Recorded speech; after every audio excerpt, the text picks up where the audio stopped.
How how did how did that make you feel hearing that? I was like, I sincerely hope this is something we discuss because at first there was a lot of anger and frustration because I spent over 15 years of my life not understanding why everybody else seemed to be fine. Everybody else can brush their teeth and not scream. Everybody else can take a shower without banging their head against the wall and they're fine. So I was very frustrated, very angry. There was a point in my life where I did not speak to my family. I didn't have a relationship with them. As much as I may have felt that the blame was on them, it was kind of a mutual thing in my current perspective because they didn't know what they didn't know, and neither did I. I was born in 1987. Formative elementary years were in the early to mid 90s.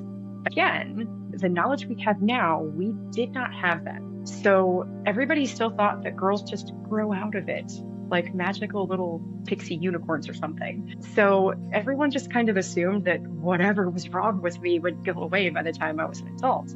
But what was really happening, and a lot of studies, I have no idea if they're peer-reviewed, friends. I Google things and hope for the best. Reddit has been a gold mine, okay? That people just tend to internalize. Women on the spectrum tend to internalize things they learn to mask very early. My life coach even told me, she said, you learned to become socially hypervigilant as a safety mechanism because I would go to adults and say, I don't understand facial expressions. What do they mean? And that would make them uncomfortable. And it was just this very vicious self-repeating cycle. So they didn't know what was wrong. I didn't know they didn't know what was wrong. I just thought they hated me. So when I finally did get this diagnosis, my mom tells me, yeah, I've known for since you were a child. And I think it took me 3 years to process and journal and then kind of just to work through the grief of the loss of time. How much further could I have been ahead at this point in my life if I'd had the interventions that I have now? But then I also